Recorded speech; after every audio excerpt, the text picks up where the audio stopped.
আসসালামু আলাইকুম। আউযু বিল্লাহি মিনাশ শাইতানির রাজিম।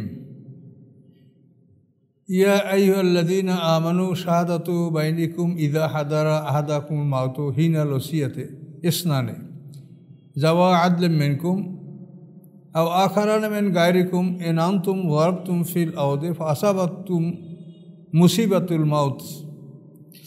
আল্লাহ বলেন, হে ঈমানদারগণ, তোমাদের মধ্যে হতে দুইজন সাক্ষী তোমরা নির্বাচন করবে যখন তোমাদের মৃত্যু উপস্থিত হয়। হিনাল ওসিয়াতের সময়, মৃত্যুর সময় যখন মানুষ মনে করে এখন মৃত্যু হবে, তখন তার ওসিয়ত, যেটা আল্লাহ তাআলা মানে বন্টন আইন নাজেল করার আগের এই কথাগুলি, এগুলি এখন মানসুখ রহিত। আল্লাহ তাআলা তো প্রথমে বলছে যে যাদের সম্পদ আছে তোমরা নিজেরা এই সম্পদ নিকটতম আত্মীয় স্বজনের মধ্যে ওসিয়ত করে যাবে। কিন্তু এটা যখন মানুষেরা সঠিকভাবে করতে পারছিল না, তখন আল্লাহ নিজে দায়িত্ব নিলেন সূরা নিসার মধ্যে, যে ইউসিকুমুল্লাহু ফি আওলাদিকুম, যে আল্লাহ তাআলা তোমাদের সন্তানদের মধ্যে ওসিয়ত করছেন। আল্লাহর ওসিয়ত এটা ফরজ।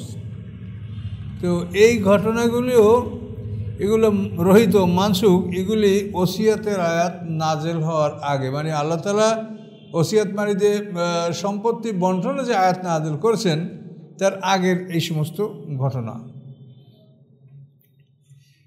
তো আল্লাহ বলেন, ঈমানদারগণ, তোমাদের কারো যখন মৃত্যু উপস্থিত হয় তখন তোমরা তোমাদের মধ্যে হতে দুইজন সাক্ষী নিয়োগ করবে। আও আখারানা মিন গায়রিকুম, অথবা যদি মোমেন সাক্ষী না পাওয়া যায় তাহলে অন্যরাও তোমাদের জন্য সাক্ষী হতে পারবে। অন্য দুজনকে তোমরা সাক্ষী নির্বাচন করতে পারো। কখন? এনান্তুম জরাবতুম ফিল আরদি, যখন তোমরা পৃথিবীতে ভ্রমণ করো, চলাফেরার পথে যদি এরকম মৃত্যু আসে, তখন দুইজন মোমেন সাক্ষী যদি না পাওয়া যায় তাহলে গায়ের অমুসলিম থেকেও দুইজন সাক্ষী তোমরা রাখতে পারো।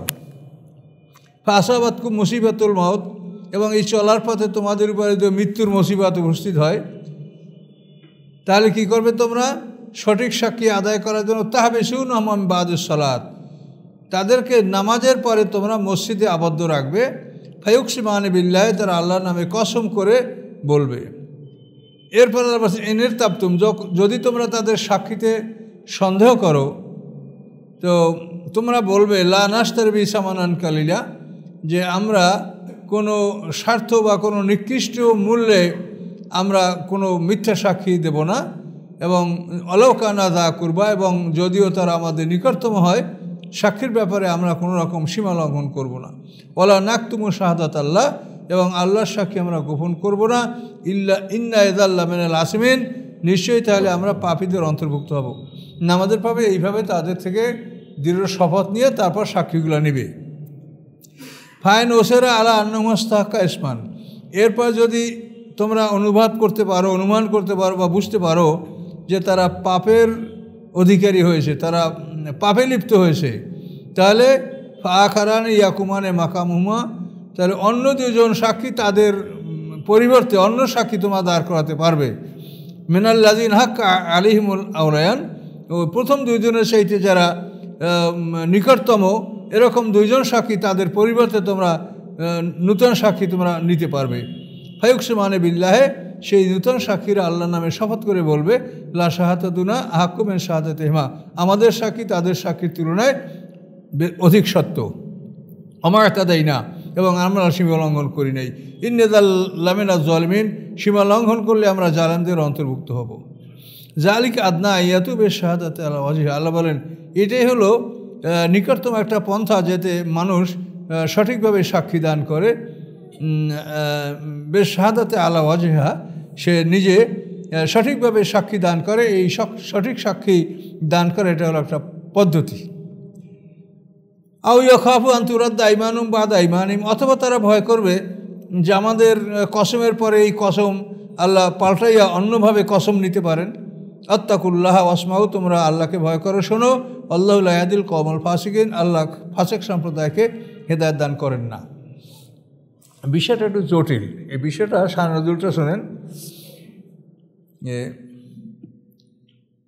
কয়েকজন লোক তারা সিরিয়ায় ব্যবসা যাচ্ছে একই সঙ্গে। এই ব্যবসা যাচ্ছে, এর মধ্যে সাহাম গোত্রের এক যুবক, এই যুবকের প্রতিমধ্যে মৃত্যু হাজির হয়েছে পথে।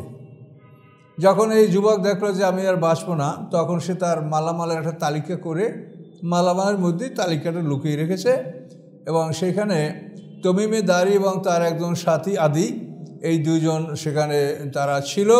তারা তো এরা পরে ইসলাম গ্রহণ করছে, কিন্তু ওই সময় তারা মুসলমান হয়নি। তো ওই যুবক তাদের কাছে বললো যে আমার মালামালটা আপনাদের হাতে ন্যস্ত করলাম, এটা আমার আত্মীয়স্বজনকে পৌঁছে দিবেন। তো এরা এই মালামাল পৌঁছে দিল ওয়ারিসদের কাছে, মৃত ব্যক্তির ওয়ারিসদের কাছে। কিন্তু একটা জিনিস তারা লুকাইছিল, সেটা হলো ওই যুবকের একটা একুত পাথরের মূল্যবান পেয়ালা ছিল। পেয়ালাটা একুত পাথরের, তার উপরে আবার স্বর্ণের কারুকার্য করা। এই পেয়ালাটা ওই দুইটা লোকে লুকাইছে, এই পেয়ালাটা ফেরত দেয়নি। তো এখন ওই যুবকের আত্মীয়রা যখন ওই তার মালামাল ফেরত নিয়েছে, তখন ওর ভিতরে তালিকাটা পেয়েছে। এই তালিকার মধ্যে দেখে যে একটা পেয়ালাও আছে, কিন্তু সেটা মালটা তারা পায় নাই। তখন ওই তামিমে দারি এবং আদি তাদেরকে প্রশ্ন করছে যে ভাই, আমাদের এই লোক তার কোনো মালামাল বিক্রি করছে, বা তার অসুস্থতার জন্য চিকিৎসায় কোনো অর্থ ব্যয় করার জন্য কোনো মালামাল বিক্রি করছে? না, তা কিছু তো আমরা করতে দেখিনি। তো তাই যদি না হয়, তাহলে এই যে তার একটা পেয়ালার কথা এখানে তালিকায় আছে, এটা আমরা পাচ্ছি না, বলে আমরা এটা বলতে পারবো না।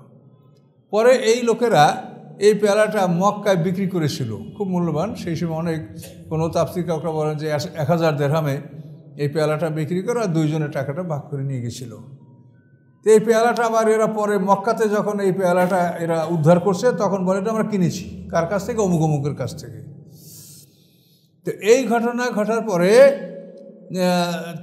তাদের এই সাক্ষীটা, যে তারা দুজন সাক্ষী দিয়েছে মিথ্যা, এই সাক্ষীর পরিবর্তে আল্লাহ বলছেন তোমরা ইচ্ছা করলে উত্তম সাক্ষী তাদের বদলে সাক্ষী তোমরা উপস্থাপন করতে পারো, এবং মসজিদে কসম করে তারা সাক্ষী দিবে এবং বলবে যে ওদের সাক্ষী সেটা আমাদের সাক্ষী সত্য। তো এইটা কিন্তু এখন মনে করেন যে আমাদের সমাজে কাজে লাগে না, কিন্তু কাজে লাগে। একটা বিষয় চিন্তা করেন, আমাদের সমাজে আমরা দেখতে পাই এক একটা মামলায় 10 জন, 20 জন, 25, 30 জনের সাক্ষী নেওয়া হয়েছে, আরও সাক্ষী নেওয়া হতেছে, আমরা দেখি না?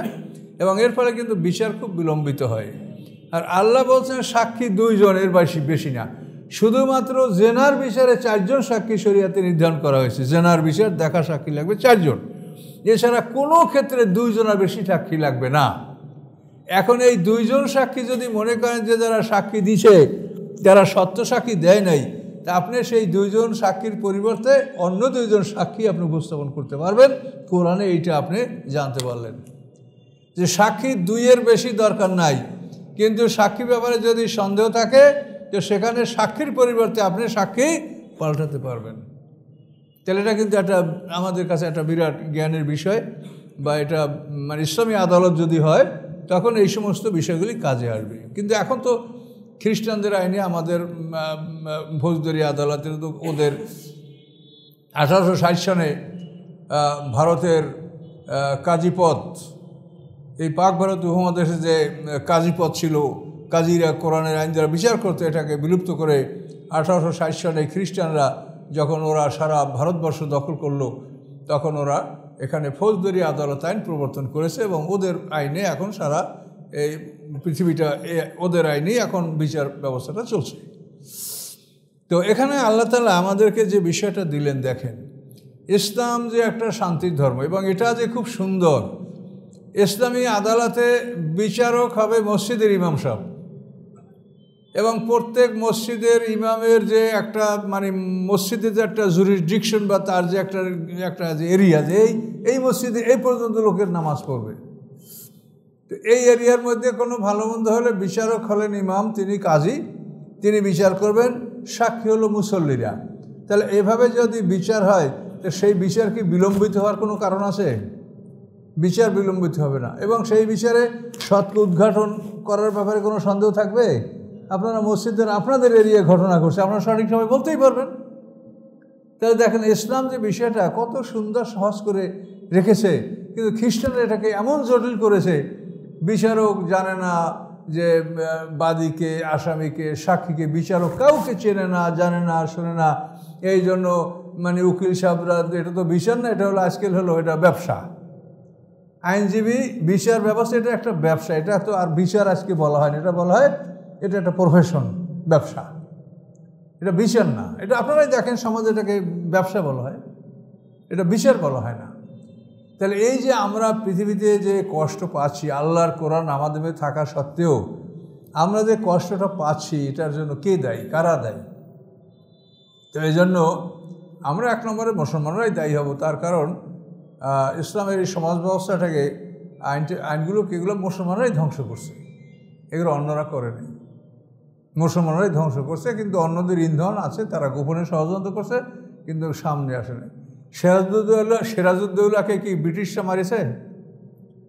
এটা আপনারা জানেন ইতিহাস। সিরাজউদ্দৌলাকে হত্যা করেছে কারা? সিরাজউদ্দৌলার লোকই করেছে। মোহাম্মদী বেগ, সে তো খ্রিস্টান না। তাহলে ওদের পলিসি অনুযায়ী কাজ, অপরাধগুলি আমাদের দ্বারাই করায়। তো এই জন্য আল্লাহ তাআলা এখানে যে আমাদের কথাগুলো বললেন, এখান থেকে আমাদের শিক্ষণীয় বিষয় হলো যে ইসলাম একটা সুন্দর বিধান, নিয়ম কানুন, আইন কানুন। দিন মানে আইন, আর ইসলাম মানে শান্তি। ইসলাম মানে শান্তির আইন কানুন। এখানে এই কোরআনের আইন কানুনে প্রকৃত শান্তি মানুষ পাবে। কিন্তু এই আইন কানুনের অস্তিত্ব এখন পৃথিবীতে নাই। তো কোরআন আমাদের কাছে আসে, কিন্তু কোরআনের কোনো সুফল আমরা পাচ্ছি না। এই জন্য আমরা কিছু করতে না পারলেও আমরা অন্তত আমার যেটা পরিকল্পনা, সেটা হলো কোরআনে কি আসে এটা মানুষের শুনুক, কোরআনে কি আসে এতটুকু মানুষের জানুক। করতে পারা না পারা আল্লাহর ব্যাপার হবে। ঈসা আলাইহিস সালাম আসলে তখন আবার আল্লাহর আইনেই পৃথিবী শাসিত হবে। এটা যে কোরআনের আইন যে চালু হবে না তা না, হবে, কিন্তু আপনারা লাইনে থাকেন। এখন আমরা পারছি না, এখন সমাজে যারা আমরা মুসলমানরা আছি আমরা এটা পারছি না। কিন্তু ঈসা আলাইহিস সালাম আসলে, ইমাম মাহদী আসলে আবার আল্লাহর কোরআন আইন পৃথিবীতে প্রতিষ্ঠিত হবে। এবং আল্লাহর আইনকে দেখেন ইহুদি খ্রিস্টানরা খুব ভয় করে। ওরা জানে যে এই কোরআনের আইন, এটা যদি সকল মানুষে জেনে ফেলে, বা এইটা যদি এই আইন যদি কোথাও প্রতিষ্ঠিত হয়, তাহলে ওদের এই মন গড়া আইন, এটা মানুষ আর মানবে না, ওটা থাকবে না। এই জন্য ওরা খুব ভীত, এটাকে খুব ভয় করে যে ইসলাম যেন কোথাও প্রতিষ্ঠিত না হয়। এই জন্য কিন্তু ওরা এমন কৌশলে পৃথিবীটা পরিচালনা করছে, সারা পৃথিবীতে ওরা গণতন্ত্রের দোহাই দিচ্ছে। আবার সৌদি আরব, আরব বিশ্ব, সেখানে রাজতন্ত্রের পিছনেও তারা তেল দিচ্ছে, রাজতন্ত্রকে প্রতিষ্ঠা রাখার জন্য তারা চেষ্টা করছে। কাজে এই পৃথিবীটা নানাবিধভাবে চলছে। কাজে এটার মধ্যে আমরা যাব না, কিন্তু কোরআনে আসে বলে আমাদের বলতে হচ্ছে যে আল্লাহ তাআলা এই দিনকে শান্তির ধর্ম, ইসলাম দিন, ইসলাম শান্তি, এই যে শান্তির বিষয়গুলি কোথায় লুকিত আছে, এগুলো কিন্তু আমরা মানুষ বুঝি না। তো এই জন্য এই যে আমরা আজকের আলোচনাটা কঠিন লাগছে আপনার কাছে, সাক্ষীর ব্যাপারে কি আল্লাহ বলছে। কিন্তু সহজ জিনিস এতটুকু বোঝেন যে আপনি দুইজন সাক্ষী, কিন্তু এই সাক্ষী যদি মনে করেন মিথ্যা সাক্ষী দিয়েছে, তা আপনি সাক্ষী পাল্টাতে পারেন। ওই দুজনের পরিবর্তে অন্য দুজন সাক্ষী আপনি ঘোষিত করতে পারবেন। এটা কিন্তু কোরআনে এই সুযোগ আপনাকে দিয়েছে এবং এটা বলেছে কোরআন। তো যাই হোক, আল্লাহর দিন সুন্দর, আল্লাহর কোরআন সুন্দর। আমরা আর কিছু না পারি, যদি সম্ভব হয় কোরআনে কি আসে এতটুকু মানুষ শুনুক, এতটুকু মানুষ জানুক যে আল্লাহর কোরআনে আল্লাহ কি বলেছেন। আল্লাহ বলেন, ইয়াউমা ইয়াজমাউল্লাহ রুসুলা ফায়াকুলু মাজা উজিবতুম। যেদিন আল্লাহ তাআলা সকল রসুলদেরকে একত্রিত করবেন, তিনি জিজ্ঞাসা করবেন মাজা উজিবতুম, তোমরা কি জবাব পেয়েছো? তোমরা যে আমার পক্ষ থেকে দাওয়াত নিয়ে গেছিলা, তোমরা কি জবাব পেয়েছো? মাজা উজিবতুম। এটা যখন আল্লাহ প্রশ্ন করবেন, ক্বালু লা ইলমা লানা, তখন তারা বলবে যে এ ব্যাপারে আমাদের কোনো জ্ঞান নাই। কেন বলবে? যে ঈমানের বিষয়টা হলো গায়েব। কাজে আল্লাহ ছাড়া কেউ গায়েব জান না। কাজে রাসূলরাও বলতে পারবে না যে যারা ঈমান এনেছে তারা আসলেই প্রকৃত ঈমানদার কি না, এটা তারাও বলতে পারবে না। এই জন্য আল্লাহ বলেন, দেখেন কত মারাত্মক কথা, ইয়াউমা ইয়াজমাউল্লাহ রসুলা, যেদিন আল্লাহ তাআলা সমস্ত রসুলদেরকে একত্রিত করবেন হাসরের ময়দানে, ফায়াকুলু, আল্লাহ তাদেরকে জিজ্ঞাসা করবেন মাজা উজিবতুম, তোমরা কি জবাব পেয়েছো? তোমরা দাওয়াতের কি জবাব পেয়েছো? ক্বালু লা ইলমা লানা, তারা বলবে যে আমাদের এ ব্যাপারে কোনো জ্ঞান নাই। ইন্নাকা আনতাল আল্লামুল গুয়ুব, আপনি গায়েব সম্পর্কে আপনি অবহিত, গায়েবের জ্ঞান আল্লাহ আপনার আছে, এটা আমাদের নেই। তাহলে গায়েবের জ্ঞান যাদের নাই তারা কিন্তু কে ইমানদার কে বেঈমান এটা তারা বলতে পারে না। তো এই সমস্ত আয়াত দ্বারাই প্রমাণ হয় যে মুনকার নাকির সওয়াল জবাব করার ক্ষমতা রাখে না, যেহেতু তারা গায়েব জানে না। তাই মুনকার নাকির কী করে সওয়াল জবাব করবে মোমেন ইমান সম্পর্কে? এখানে নবীরে বললো যে আমরা জানি না, তাহলে মুনকার নাকির তারা কি মুনকার নাকির ফেরেশতা গায়েব জানে? যে মানুষই একজনে বলবে যে রব্বি আল্লাহ, তার ফেরেশতা মিথ্যা বলে? আর মরার সময় তো সবাই বুঝেই নিয়েছে যে নবী রাসূলরা যা বলে সেটা সত্য, বুঝে নেই সবাই? মরার সময় তো প্রত্যেকটা মানুষ আল্লাহর কাছে ঈমানের জন্য ফরিয়াদ করছে, কোরআনে বারবার আপনারা দেখতে পাচ্ছেন। তো মরার সময় তো সবাই বুঝেই নিয়েছে যে সত্য কী। এরপরে মরার পরে যদি মুনকার নাকির যদি জিজ্ঞাসা করে তো মিথ্যা বলবে। তো মিথ্যা বলে তখন মুনকার নাকির কী বুঝবে যে এই লোকটা মিথ্যা বললো না সত্য বললো? কাজে এই জন্য কোনো দিক থেকে এই যুক্তিতে এই মুনকার নাকির সওয়াল জবাবটা এটা কোরআনের সাথে মিলে না এবং বাস্তবের সাথে এর কোনো মিল হয় না। কাজে আল্লাহ তাআলা মৃত্যুর পরে আমাদেরকে পর্দার আড়ে জগতে রাখবেন, সেখানে ভালো যারা তারা ইলিনে থাকবে, খারাপ যারা তারা সিজনে থাকবে। এবং এই কবরের আযাবটা হলো আমরা যেটা হাদিসে স্পষ্ট পাই, আল্লাহ রাসূলের বিবরণ কোরআন এবং হাদিসে। কোরআনে বলা আছে যে ফেরাউন সম্প্রদায়কে সকাল সন্ধ্যা দুবার আগুনের সামনে উপস্থাপন করা হবে, আগুনের সামনে তাকে উপস্থিত করা হবে। তাহলে সকাল সন্ধ্যা দুইবার আগুনের সামনে তাদের ঠিকানার সামনে তাদেরকে উপস্থিত করে দেখানো হবে যে এই তোমাদের ঠিকানা। আল্লাহ রাসূল এটাই বলছেন, মৃত্যুর পরে প্রত্যেকটা মানুষকে সকালে একবার বিকেলে একবার তার ঠিকানা দেখানো হবে। সে যদি জান্নাতি হয় তাহলে জান্নাতের ঠিকানা তাকে দেখানো হবে, সে যদি জাহান্নামী হয় তাহলে জাহান্নামের ঠিকানা তাকে দেখানো হবে। তো এটাই তো শাস্তি, যে দুইবার যদি তার জাহান্নামের ঠিকানাটা রোজ দেখানো হয়, এই মানুষের অন্তরে কোনো রকম স্বস্তি থাকতে পারে? এটাই তো শাস্তি। এগুলি পরিষ্কার আল্লাহ রাসূলের হাদিস এবং কোরআন এভাবে মিলছে, অন্যগুলি মিলে না। এই জন্য দেখেন কত মারাত্মক কথা। যেদিন আল্লাহ রাসূলদেরকে জমা করবেন, তিনি আল্লাহ জিজ্ঞাসা করবেন মাযা উজিবতুম, তোমরা কি জবাব পেয়েছো? ক্বালু লা ইলমা লানা, তারা বলবেন আমাদের এ ব্যাপারে কোনো জ্ঞান নাই। ইন্নাকা আনতাল আল্লামুল গুয়ুব, আপনি গায়েব সম্পর্কে ইলম রাখেন একমাত্র আপনি, আর ইমানের বিষয়টা হলো সম্পূর্ণ গায়েব। আল্লাযীনা ইউমিনুনা বিল গায়ব, ইমানের সকল বিষয় হলো গায়েবের বিষয়। এটা রাসূলরা কি বলবে? এটা ফেরেশতারা কি জানবে? ফেরেশতাদের কোনো ক্ষমতা আছে গায়েব সম্বন্ধে জানে? আল্লাহ বলেই দিয়েছে লা ইয়ালামুল গায়বা মান ফিস সামাওয়াতি ওয়াল আরদি ইল্লাল্লাহ, লা ইয়ালামু মান ফিস সামাওয়াতি ওয়াল আরদিল গায়বা ইল্লাল্লাহ। গায়েবটা পড়ে যে আকাশ পৃথিবীতে যারা আছে আল্লাহ ছাড়া কেউ গায়েব জানে না। কাজে যারা গায়েব জানে না তারা ঈমান সম্পর্কে প্রশ্ন করতে পারে না। যেমন রাসূল এখানে বললেন যে আমরা এর জবাব দিতে পারছি না, যেহেতু আমরা গায়েবের খবর রাখি না। আব্দুল্লাহ ইবনে উবাই আল্লাহ রাসূলের সাথে সবসময় নামাজ পড়তো। আল্লাহ রাসূল জুমার খুতবা দেওয়ার আগে সে তার আগে ভূমিকা বক্তৃতা রাখতো আব্দুল্লাহ ইবনে উবাই। এই লোক সবসময় এরকম করতো, কিন্তু আল্লাহ রাসূল তার জানাজায় শরীক হলেন, কিন্তু আল্লাহ বলেন খবরদার আপনি ওর কবরের কাছে দাঁড়ার জন্য দোয়া করবেন না, আমি ওকে ক্ষমা করবো না। আছে না কোরআনে সরাসরি? তাহলে এগুলা বুঝতে হবে যে আল্লাহর রাসূল, এই রাসূলরা গায়েব জানেন না, কোনো রাসূলরা গায়েব। তবে গায়েবের কোনো এলেম রাসূলদেরকে দেওয়া হয় ওহির মাঝে। আমরা যে কোরআনে যেগুলো পাচ্ছি এগুলো অনেক গায়েবের এলেম, এই রাসূলদেরকে আল্লাহ দিয়েছেন, তাই রাসূলরা বলেছেন। কিন্তু তারা নিজের ইচ্ছায় নিজে গায়েব জানে, নিজে বলতে পারবে না যে অমুকটা ওখানে অমুকটা ওখানে, এটা কিছুই বলতে পারবে না। আল্লাহ রাসূলের সামনে থেকে কতবার সাহাবীদেরকে ভুল বুঝায় নিয়ে কাফেররা মারে ফেললেন। এই যে বীরে মাউনায় 70 জন সাহাবীকে ওরা ভুল ডাকিয়া মিথ্যা বলিয়া মিথ্যা আশা দিয়া তাদেরকে নিয়ে হত্যা করছে।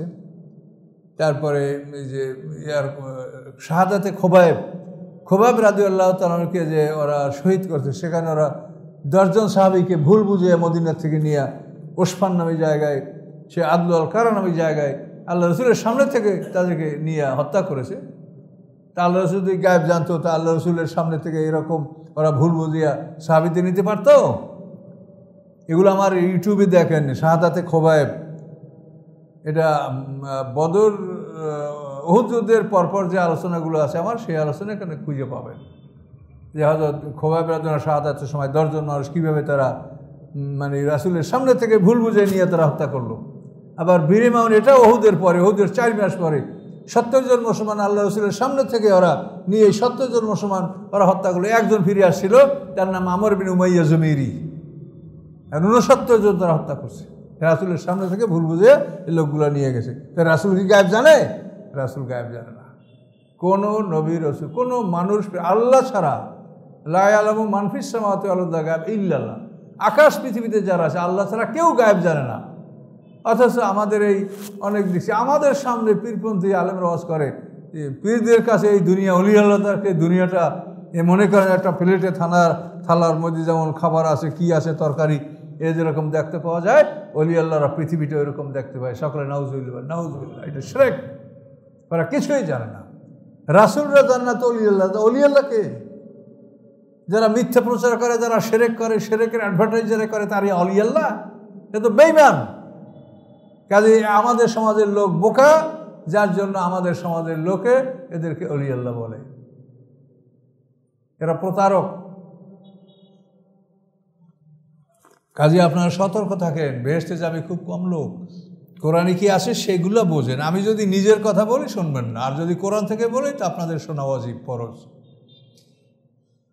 তো আল্লাহ বললেন যে আমি যেদিন রাসূলদেরকে জমা করা হবে সেদিন প্রশ্ন করা হবে, তোমরা কি জবাব পেছো? তারা বলবে লা ইলমা লানা ইন্নাকা আনতাল আল্লামুল গুয়ুব। ইয ক্বালা ইয়া ঈসা ইবনে মারইয়াম উযকুর নি'মাতি আলাইকা। স্মরণীয় ঘটনা, মরিয়ামের পুত্র ঈসা আলাইহিস সালাম যখন বললেন, স্মরণ করো আমার নেয়ামতগুলি, আমার পুরস্কারগুলি, আলাইকা, যে নেয়ামত আমি তোমাকে দান করছি, ওয়ালা ওয়ালিদাতিক, এবং তোমার মাকে যে নেয়ামতগুলি আমি দান করছি এগুলি তোমরা স্মরণ করো। কীভাবে নেয়ামত? আল্লাহ বলছেন, ইয আইয়াতুকা বিরুহুল কুদুস, আমি তোমাকে সাহায্য করেছি জিবরিল আমিনের মাধ্যমে।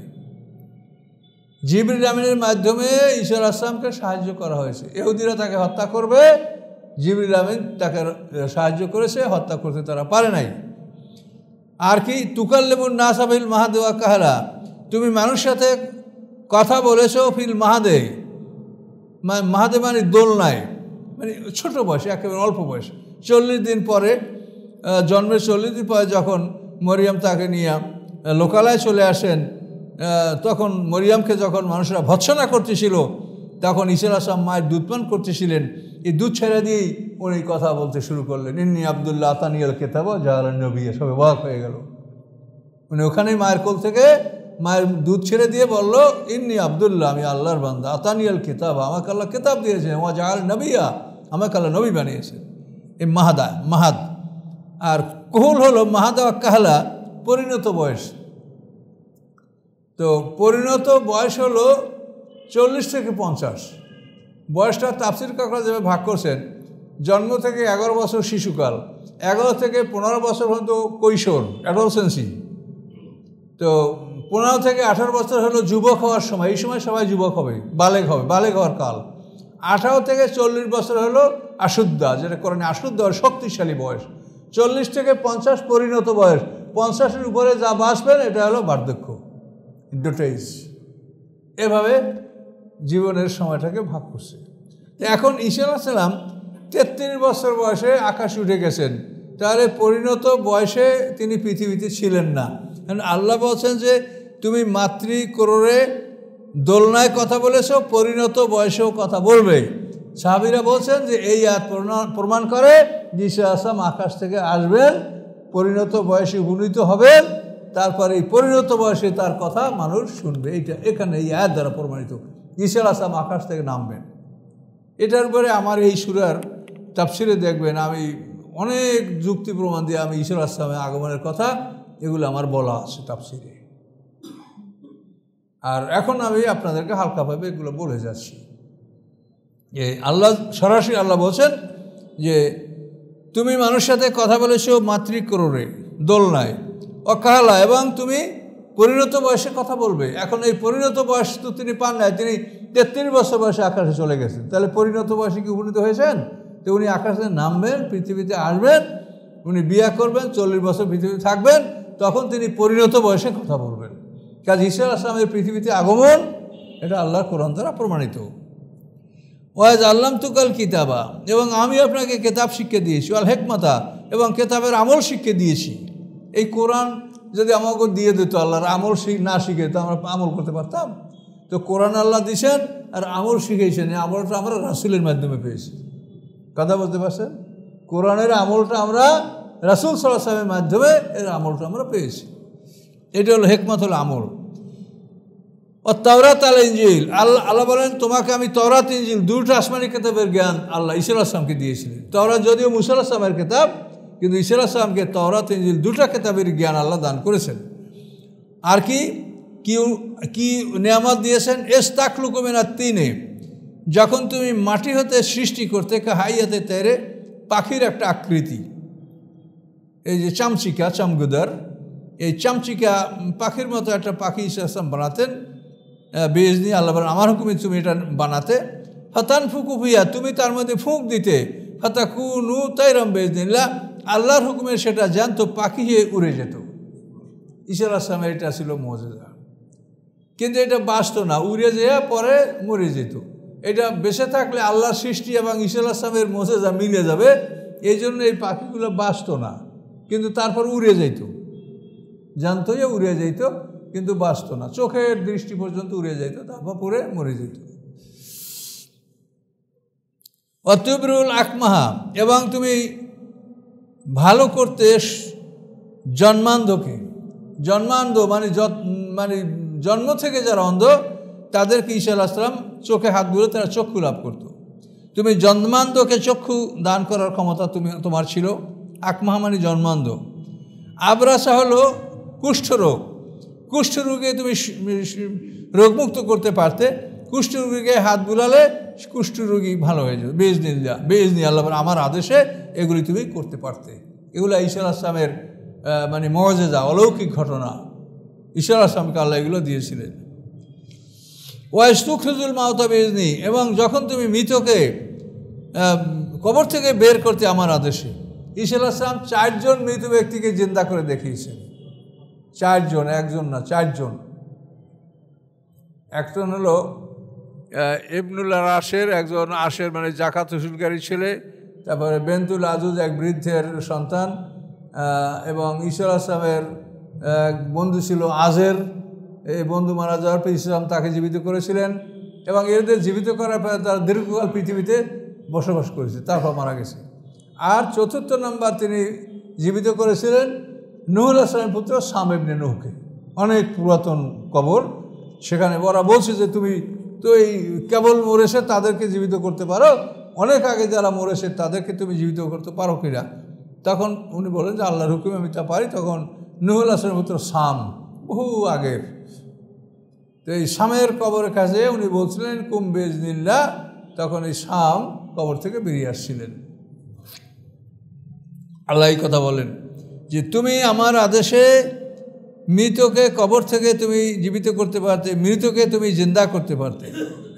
আর কি ওয়াইস কাফাফতু বনি ইসরাঈল আনকা, এবং যখন আমি বনি ইসরাঈল দিকে তোমার থেকে আমি হেফাজত করলাম, মানে কাফাফতু বনি ইসরাঈলদেরকে আমি মানে সুরক্ষা দিলাম তোমার থেকে, অর্থাৎ তোমাকে বনি ইসরাঈলরা তোমাকে মারতে পারে নাই, তোমাকে হত্যা করার জন্য তারা একটা বাড়িতে আবদ্ধ করছিল এবং সেখান থেকে ভোরে তাকে শুলে দিবে এই পরিকল্পনা ছিল। কিন্তু আল্লাহ তাআলা রাতে ঈসা আলাইহিস সালামকে আকাশে তুলে নিয়েছেন, এবং ওই ঘরের চাবিতালা দায়িত্বশীল যে ছিল তার চেহারাটা ঈসা আলাইহিস সালামের চেহারা আল্লাহ করে দিয়েছেন। ফলে ওই লোকটাকে ওরা শুলে দিয়েছে, আর মনে করে যে আমরা ঈসা আলাইহিস সালামকে হত্যা করেছি। কিন্তু ওরা ওদের ওই দায়িত্বশীল লোক যে কামরায় তাকে আটকে রাখা হয়েছিল, ওইটার রক্ষক যে ছিল, চাবি যার কাছে ছিল, ওই লোকটাকে ঈসা আলাইহিস সালামের চেহারায় আল্লাহ রূপান্তর করে দিয়েছিলেন। ফলে ওই লোকটাকে তারা হত্যা করেছিল, শিলবিদ্ধ করেছিল। তা আল্লাহ বলেন আমি ঠেকিয়েছি বনি ইসরাঈলদেরকে তোমার হতে, আমি ঠেকিয়ে দিয়েছি, আমি প্রতিহত করেছি বনি ইসরাঈলদেরকে তোমার থেকে, তোমাকে তারা হত্যা করতে পারে নাই। এ যে তাম্বেল বাইনা, যখন তুমি তাদের কাছে উজ্জ্বল প্রমাণ নিয়ে এসেছিলে, ফকর আল্লাযিনা কাফারু মিনহুম, এই প্রমাণ নিয়ে আসার পরে এই যে প্রমাণগুলি পরে বলা হলো, তাদের মধ্যে যারা কাফের তারা বলল ইন হাযা ইল্লা সিহরুম মুবিন, এগুলো স্পষ্ট জাদু ছাড়া কিছু নয়। ঈসা আলাইহিস সালামকে হত্যা করার সে পরিকল্পনা ওদের ছিল। ঈসা আলাইহিস সালামকে ওরা হত্যা করার জন্য অনুসন্ধান করতেছিল। ঈসা আলাইহিস সালাম তখন একটা বাড়িতে ছিল। তো এই বাড়িতে থাকার পরে ওই বাড়ির মধ্যেই একটা লোক ঈসা আলাইহিস সালাম সম্পর্কে ইহুদিদেরকে খবর দিচ্ছিল। ঈসা আলাইহিস সালাম বলছেন যে আজকের রাত্রে কোনো একটা লোক সামান্য কিছু দিরহামের বিনিময়ে আমাকে বিক্রি করবে। তো এই লোকটা ওই বাড়ি থেকে বাইরে হয়েছে, বাইরে হওয়ার পরে ইহুদিদেরকে দেখতে পাইছে। সে বলে যে আমি যদি ঈসা আলাইহিস সালামের খবর দিতে পারি তো তোমরা কী দিবা? তখন 30টা দিরহাম ওকে দিল, বলে বলো। তখন বলছে এই বাড়িতে আছে। তা এখন ওই বাড়িতে তখন গেছে যে ওরা ঈসা হয়তো পায় না, নাই, তাকে আল্লাহ তুলে নিয়েছেন আকাশে। তখন এই তুমি বলছো এই বাড়িতে, কই ঈসা তো এখানে নাই। কাল না ছিল তো এখানেই, কাল না ঈসাকে আমরা পাচ্ছি না। ইতিমধ্যে ওই লোকটার চেহারা ঈসার মতো আল্লাহ করে দিয়েছে, কারণ ওকেই ধরিয়ে নিয়ে ওরা শুলে দিয়েছে। এভাবে বেশ কয়েকটা বিবরণ তাফসিরে আছে। ঈসা আলাইহিস সালাম যে বাড়িতে আবদ্ধ ছিলেন, সেই বাড়িতে ঈসা আলাইহিস সালাম বললেন যে হাওয়ারিনদেরকে, হাওয়ারিন হলো তার এক বিশেষ সাহাবী, তার এরা সংখ্যায় 12 জন ছিল, উম্মত তার কয়েক হাজারই ছিল। তো ঈসা আলাইহিস সালাম বললেন আমার জন্য তোমরা কে জীবন দিতে পারো? তখন এক ব্যক্তি বলল, তার নাম তায়তালানুস, যে আপনার জন্য আমি জীবন দিব। কি করতে হবে বলেন? তখন ঈসা আলাইহিস সালাম বলল যে তুমি আমার পোশাক পরো আর তোমার পোশাক আমাকে দাও। আমার পোশাক পরে তুমি এখান থেকে এই বাড়ি থেকে পালাতে শুরু করো। ইহুদিরা তোমাকে দেখে মনে করবে যে আমি ঈসা, তখন তোমাকে হত্যা করবে, তোমার কিন্তু জীবন যাবে। হ্যাঁ জীবন যাবে, আমার কোনো আপত্তি নেই। তখন এই তায়তালানুস নামে এক ব্যক্তি ঈসা আলাইহিস সালামের পোশাক পরে পালাচ্ছিলেন, তখন ওখানে এই অবস্থায় তাকে ওরা হত্যা করেছে। আর 3 নম্বর বর্ণনা হলো যে ঈসা আলাইহিস সালামকে একটা বাড়িতে আবদ্ধ রাখা হয়েছিল, সকালে তাকে শুলে দিবে। তো ওই বাড়ির তালা চাবি যার কাছে, তাকে বলা হলো যে ঈসা আলাইহিস সালামকে নিয়ে আসো বের করে। ও যায় দেখে ঘরে তালা বদ্ধ ঠিকই আছে, কিন্তু লোক নাই। তখন ও হাবার মতো ওখানে বসে আছে যে কী হলো, লোকটা কোথায় যেতে পারে, আমার কাছে তালা চাবি, ঘর তো তালাবদ্ধ। এখন ও আসে না কেন, ঈশাকে নিয়ে আসে না কেন, বিলম্ব। তখন ওরা সবাই তাড়াহুড়া করে গেল, যায় দেখে ওই লোকটা মনে হয় যেন ঈশা। তখন ওরা তাড়াহুড়া করে ওই লোকটাকেই নিয়ে শুলে দিল। ও বললো বারবার যে আমি ঈশা না, আমাকে মেরো না। না তুই ঈশা, মারে ফেলছে।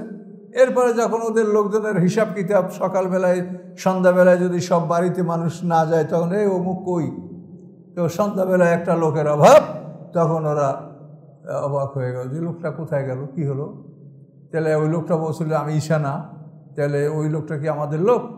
তো ওই লোকটা আমাদের হলে ঈশা গেল কই? আর ঈশা যদি ঈশাকে হত্যা করে দিতে আমাদের লোকটা কই? এভাবে তারা একটা সন্দেহের মধ্যে পতিত হলো।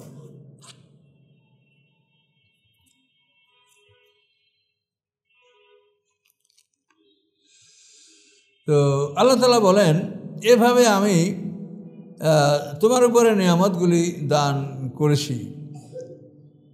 তো এরপরে আল্লাহ সামনে বলেন ওয়াইজ আওহাইতুল হাওয়ারিয়িনা আমানু বি ওয়া বিরুসুলি। স্মরণীয় ঘটনা, আল্লাহ বলেন আমি যখন ওহী প্রেরণ করেছিলাম হাওয়ারিনদের কাছে। হাওয়ারিয়িন হল ঈসা আলাইহিস সালামের বিশেষ সাহাবী। এরা সব সাদা লোক, এরা কাপড় পরিষ্কার করার ব্যবসা ছিল, বা কাপড়ের ব্যবসারা করতো, কাপড় রং করে বিক্রি করতো, অথবা তারা কাপড় পরিষ্কারের কাজ করত। এই হাওয়ারিয়িনরা আল্লাহ বলেন তাদের কাছে আমি ওহী করেছি। এই ওহী মানে নবুয়তের ওহী না, তাদের অন্তরে আল্লাহ একটা আদেশ, একটা বিষয় ঢেলে দিয়েছে, যাতে তারা বুঝতে পারছে এইটা আমাদের করতে হবে। আর আমিনু বি, যে তোমরা আমার প্রতি ঈমান আনো, অবে রসুলি, আর আমার রাসূলের প্রতি ঈমান আনো, আমার রাসূল ঈসা আলাইহিস সালাম। কালু, তখন হাওয়ারিয়িনরা বলল আমান্না, হে আল্লাহ আমরা ঈমান আনলাম আপনার প্রতি এবং আপনার রাসূলের প্রতি। অসাদ, হে আল্লাহ আপনি সাক্ষী থাকুন, বিআন্না না মুসলিমুন, যে নিশ্চয়ই আমরা মুসলিম, আমরা আত্মসমর্পণকারী। ইজ ক্বাল আল হাওয়ারিয়ুনা ইয়া ঈসা ইবনে মারইয়াম। স্মরণীয় ঘটনা, যখন হাওয়ারিয়িনরা ঈসা আলাইহিস সালামের ভক্তরা বলল হে মরিয়ামের পুত্র ঈসা, হাল ইয়াস্তাতিউ রাব্বুকা, আপনার রব কি ক্ষমতা রাখেন, তার কি এ ক্ষমতা আসে, আইয়ুনাজ্জিলা আলাইনা মায়দাতাম মিনাস সানা, যে তিনি আকাশ থেকে আমাদের জন্য খাদ্য ভরা একটা বড় থালা, খাদ্য ভরা একটা থালা আমাদের জন্য পাঠাবেন। আপনার রবের এ সাধ্য আছে কিনা, মানে আপনার রব এটা পারে কিনা? অবশ্যই পারে, কিন্তু তারপরও তারা প্রশ্নবোধক করছেন যে আপনার রব তিনি ইচ্ছা করতে পারেন কিনা, তিনি আমাদের প্রতি দয়া করে এই ইচ্ছা পোষণ করবেন কিনা যে তিনি আমাদের উপরে খাদ্য ভর্তি একটা বড় একটা ডিশ এটা আকাশ থেকে তিনি পাঠাবেন। ক্বাল আত্তাকুল্লাহ, ঈসা আলাইহিস সালাম বলেন আল্লাহকে ভয় করেন, তুম মুমিনিন, যদি তোমরা মুমিন হয়ে থাকো তো আল্লাহকে ভয় করো, এগুলি তোমরা দাবি করো না। কলু, তখন হাওয়ারিরা বলল, নুরিদু, আমরা চাচ্ছি, আর না কুলামেন না, আমরা উহা থেকে খাবো, অতাৎমান না কুলুবানা, আর আমাদের মনটা প্রশান্তি লাভ করবে, আমরা শান্তি পাবো। ও না আলামা, এবং আমরা জানবো, আনকাত সদাক্তা না, যে আপনি আমাদের সাথে সত্য বলেছেন, আপনি নবী, আপনি রসুল, এর সত্যতা আমরা স্বীকার করব। আর নাকুন আলাইহিমিনা শাহিদিন, আর এই উপরে আমরা সাক্ষীও থাকবো যে আল্লাহ আমাদেরকে জান্নাতের খাবার দিয়েছিলেন। এভাবে তারা জান্নাতের খাবার দাবি করলো। এই খাবারটা তাদের কাছে আসছিল রবিবার দিন। এই জন্য রবিবার দিন খ্রিস্টানরা তাদের ছুটির দিন পালন করে। কল ঈসা ইবনে মারিয়াম, তখন মারিয়ামের পুত্র ঈসা আলাইহিস সালাম বললেন, আল্লাহুম্মা রব্বানা, হে আল্লাহ আপনি আমাদের রব, আনজিল আলাইনা মায়দাতাম মিনাস সামা, আকাশ থেকে আপনি খাদ্য ভর্তি একটা বড় ডিশ, বড় একটা খাদ্য বহনকারী পাত্র আকাশ থেকে আপনি আমাদের জন্য পাঠান। তাকুনুনা ঈদাল আউয়ালিন ওয়া আখিরিন, যেটা আমাদের জন্য প্রথম হতে শেষ পর্যন্ত সকলের জন্য এটা আমাদের একটা আনন্দ উৎসবের বিষয় হবে। এখানে অনেক তর্জমাকারী তাফসীর করে আউয়ালিন মানে পূর্ববর্তীর জন্য, আখিরা পরবর্তীর জন্য। এই তর্জমাটা ভুল। এখানে আউয়াল হলো প্রথম আর আখির হলো শেষ, অর্থাৎ আমাদের প্রথম হইতে শেষ পর্যন্ত সবার জন্য এটা আনন্দের বিষয় হবে। মানে ঈসা আলাইহিস সালাম উম্মতের উপরে খাবার আসবে, সেটা পিছনের লোকের জন্য কীরকম খুশির বস্তু হইতে পারে বলেন। এখানে এই বড় বড় তাফসীরকাররা আউয়াল মানে পূর্ববর্তী লেখছে আর আখের মানে পরবর্তী, কিন্তু কথাটা তা হবে না। এখানে ওয়ান টু অল, আউয়াল এবং আখের, অর্থাৎ প্রথমেতে শেষ পর্যন্ত সবার জন্য এটা একটা আনন্দের বিষয় হবে। কি বুঝতে পারলেন? এই যে কোরআন শরীফের তর্জমা দেখলে আমার অবাক হতে হয় যে আমার চাইতে অনেক বড় বড় শিক্ষিত লোকেরা তর্জমা করছে, কিন্তু ভুল করছে। এখন ভুল আমি কদ্দূর করছি তা তো বলতে পারি না, আল্লাহ জানে। আপনারা আমার বিষয়েও দেখবেন। আমারই মনে হয় যে আমিও যদি নির্ভুল থাকবো, নির্ভুল কেউ থাকতে পারে না, হয়তো ভুল কম হবে বা বেশি হবে। এই জায়গাটা দেখবেন, এটা কিন্তু ওই ফাউন্ডেশনের তর্জমায় লেখা পূর্ববর্তী এবং পরবর্তীদের জন্য আনন্দের বিষয়। কী করে পূর্ববর্তীদের জন্য খানাটা না ধরে ঈসা আলাইহিস হয়ে তার পূর্ববর্তীর জন্য সে আনন্দের বিষয় কী করে হয়?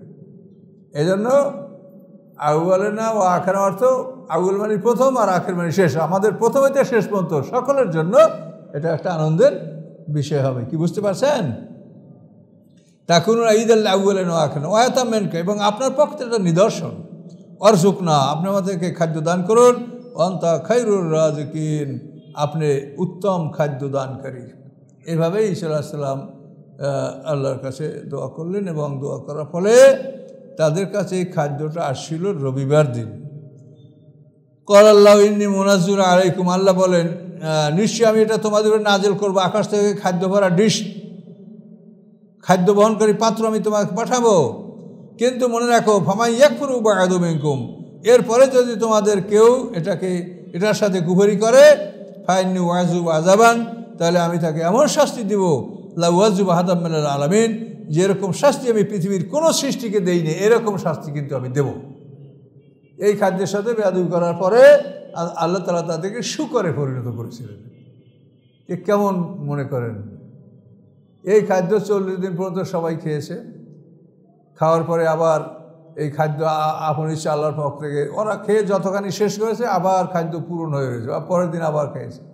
এভাবে ওরা সবাই, তাফসীরে লেখা আছে যে 1000-এর উপরে লোকে এর থেকে খানা খেয়েছে। তো এভাবে 40 দিন খাওয়ার পরে আল্লাহ পরীক্ষামূলক আদেশ দিলেন যে এটা আগামীকাল থেকে ধনীরা খাবে না, শুধু গরিবরা খাবে। এই ওরা বিগড়ে গেল, কেন আমরা খাবো না, আমরা একদিনকে এখন কেন খাবো না, এটা হতে পারে না। তো এই যারা আল্লাহর হুকুম অমান্য করে খেয়েছে, খাওয়ার পরে বাড়িতে গেছে, সকালে আর ঘরের দরজা কেউ খোলে না। অনুসন্ধান করে দেখালো সব ঘরে শুকরে ভরা, মানুষ নাই। এই শুকরগুলি 3 দিন পর্যন্ত চোখ থেকে পানি ঝরছিল, তারা কাঁদতেছিল। 3 দিন পরে এই শুকরগুলি এভাবে মরে গেছে। শুকরের আকৃতিতে আল্লাহ তাআলা তাদের মৃত্যু দান করেছে। এই জন্য আল্লাহ আগেই বলছেন যে তোমরা জান্নাত থেকে আবার চাও, যদি এটার সাথে বেয়াদবি করো তাহলে আমি এমন শাস্তি দেবো, যেরকম শাস্তি আমি পূর্ববর্তী কোনো উম্মতকে আমি দেইনি।